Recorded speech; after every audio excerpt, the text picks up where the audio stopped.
अगर आप भी चाहते हैं बिट्टू मलंगिया इंटरटेनमेंट का ऑडियो वीडियो सबसे पहले आप तक पहुंचे, तो लाल बटन को दबाकर चैनल को सब्सक्राइब करें और बेल आइकन दबाना ना भूलें। Presented by Pihu Music. Presented by Bittu Malangia Entertainment.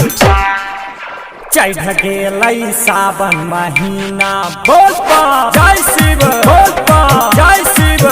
चढ़ गेलै सावन महीना, जान चलै नै बाबा धाम। भोला बाबा के मन से पूजी है, बन जैतौ गे बिगड़ल काम। भ जैतौ हमरा से तोहर बियाह, भोला बाबा पर ध्यान लगा। चल दुनू गोटे कामर उठा, भोला बाबा के जल चढ़ा। चल दुनू गोटे कामर उठा, भोला बाबा के जल चढ़ा। Bablu Raj, Bablu Raj. Presented by Pihu Music. DJ Bittu Malangia, DJ Bittu Malangia, बोल बम बोल बम मधुबनी, मधुबनी। भोलो बाबा प्रेम करै छलै माता सती संगे। भोलो बाबा प्रेम करै छलै माता सती संगे। तू मांगली है जान हमारा कैलाशपति संगे। तू छा हमारा हम तोरा पसंद, कहबै भोला बाबा के संग संग।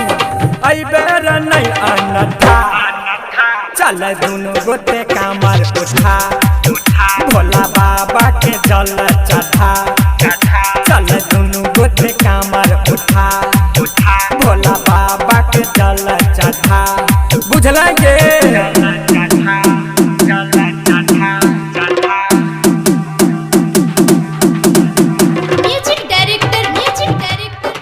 DJ Bittu Malangia, DJ Bittu Malangia, DJ Bittu Malangia, Madhubani, Madhubani, Madhubani.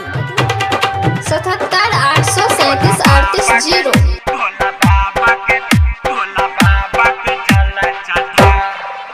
जल सोमवारी के चढ़ैली त भोला बाबा पुकार सुनथुन। जल सोमवारी के चढ़ैली त भोला बाबा पुकार सुनथुन। मीरा के हाथी मिलतौ दुल्हा, गे बाबा पुकार करथुन। मोनक मनोरथ पूरा जैतौ, सूरज से नाता गजुड़ जैतौ। बाबा के मन से मना, चल दोनों गोटे कामर उठा, भोला बाबा के जल चढ़ा। चल दोनों गोटे कामर उठा, भोला बाबा के जल चढ़ा। Presented by Bittu Malangia Entertainment.